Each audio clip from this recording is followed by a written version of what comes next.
Welcome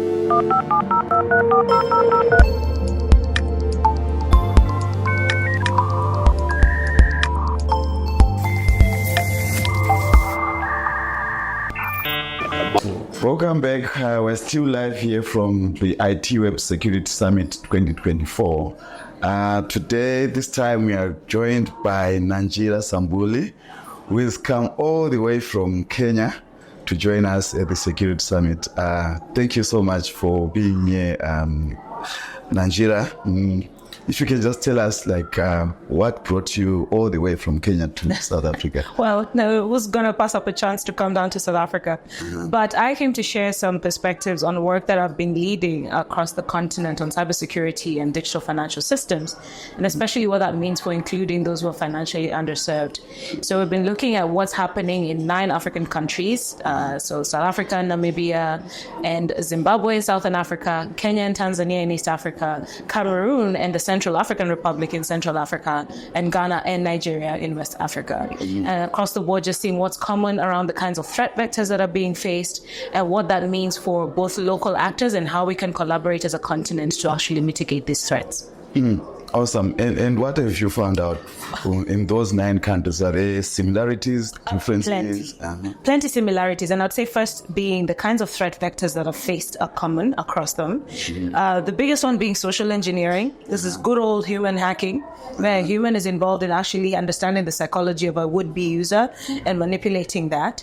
Where South Africa differs from other countries is that many others, and especially in East and West Africa, they have mobile money as a big driver of financial inclusion. So mobile, for all its greatness, has introduced very different another aspect to threat vectors. So the mobile phone in itself has either the supply side risks coming to it, so third parties and everybody who's serving you at the mobile phone, but also from the user side, there are vulnerabilities that exist there, and a lot of that then comes packed neatly together in the kinds of threats that again involve human behavioral manipulation towards serious harms and losses. So are people actually losing money, like, for example, M-Pesa, can it be hacked? Oh, yes, big time. I mean, it's just that we don't typically get the statistics from these service providers. But currently, the aggregate for the continent is that we're losing about $4 billion gross every year to these hacks. And you remember, financial systems are often the first way a lot of people are interacting with digital systems, whether it's because your bank has a USSD or mobile good feature phone function or an app. And then in the case of mobile money, in many countries, in fact, you find most people may have a mobile money wallet, but they do not have a bank account. So if there are vulnerabilities there, if there are hacks, if there's a SIM swap, for example, which is a very popular one, those losses are major, or just frauds with SMS scams at time when you maybe have just done a transaction, or so you send you a message and tell you, oh, sorry, please reverse that transaction. I sent you money erroneously. If you're not attentive and you realize this was just somebody sending you an SMS and not from a service provider, you end up actually willingly giving up your money. So they're very interesting threat vectors, and they're evolving often, but we do need a lot more statistics to understand the scale, the scope, the trends, and what's working in mitigating them. So are the service providers like your Safaricom's doing enough to educate their customers about these emerging threats? It's varied.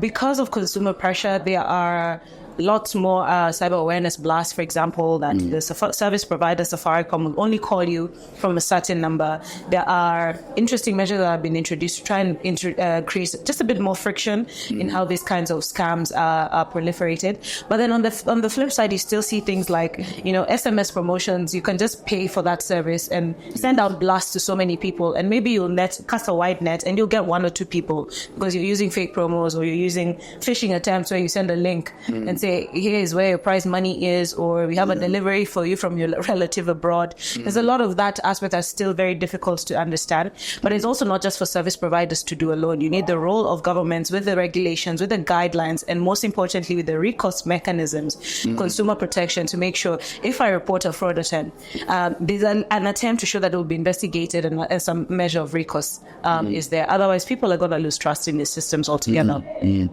Exactly. Thanks a lot, Nanjira. If you can just tell us also about, I understand you were presenting here. Yes. What were you talking about for those who missed your Sure. your So keynote? Yeah. my keynote this morning was again about the study that we've done and looking at the different African countries, where they are with the cyber threat landscape as far as digital financial services was. And I did shine a spotlight on what's happening in South Africa, how it differs or how it's similar to the other African countries. One of the most interesting things being that South Africa is actually lagging quite a bit as far as policy regulations go on cybersecurity. So, for example, South Africa does not have a national cybersecurity strategy to guide how the policies, the priorities in protecting cybersecurity assets here would be guided, to articulate which arm of government is in charge of what aspect. And these tend to really matter in how you implement laws, regulations. That's a major gap in the policy and operational landscape. Another aspect here is that while you may not have mobile money as a prevalent financial service actor, you have these wireless application service providers, WASPs as they're called. Yes. And they are, they're meeting out a different kind of harm where they are unregulated locally, they're offshore entities, and there's a lot of either fraud happening there, whether you're subscribed to something illegal and it's taking out your airtime, data is leaking, and in some cases people have been able to plug into these WASPs, pinging a mobile network operator and being able to target you specifically. So there's some really interesting risks even in the mobile environment in South Africa, despite not having mobile money, that are very important to pay attention to. So I was just painting that kind of picture, but most importantly also pointed out that South Africa can still be a leader on the continent, and especially in how we harmonize collective cybersecurity in Africa. There have been efforts almost 10 years now in the making of an African Union level convention on cybersecurity and personal data protection. It was very interesting to ask the room if anyone knew about it, and nobody did. And South Africa just signed it actually in September of last year, and it's slowly getting to the minimum number of signatures. In fact, it has crossed the threshold for it to enter into force. But every country then now has to make sure they sign it into law and align their cybersecurity and data protection laws to align with it. That way the continent can work in blocks. Like from the AU level? Yes, it was at the AU level, and I remember the story is that in 2014, heads of states met in Equatorial Guinea in Malabo. It's called the Malabo Convention as well, and said they were going to sign it. 10 years later, we only got the 15th signature last year.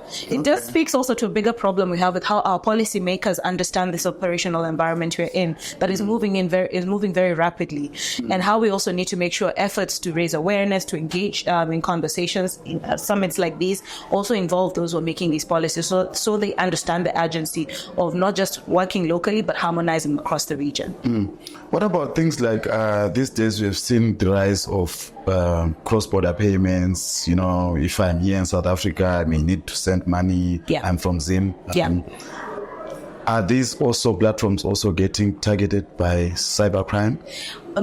They are, but then you find that sometimes the bigger issue is even just service downtime. If the systems are not synced properly, because we still have serious infrastructure gaps on the continent. But they won't be subjected to similar vulnerabilities depending on whether it's a mobile money transfer, whether I'm doing mobile money to bank and that's facilitated across borders, bank to bank, and all these other methods. Interestingly, we found in especially Kenya and Nigeria, crypto, and I think even crypto became the other way users of their own accord have really been trying to use. It could be because there's a lot of crypto hype. Could be just because there's an awareness about people wanting to move money, but they want enough systems that are doing it orderly. So we see a lot of rush to regulate that space, but they all indicate there's interest in money and assets in the crowd. But the formal systems that we've put in place are not just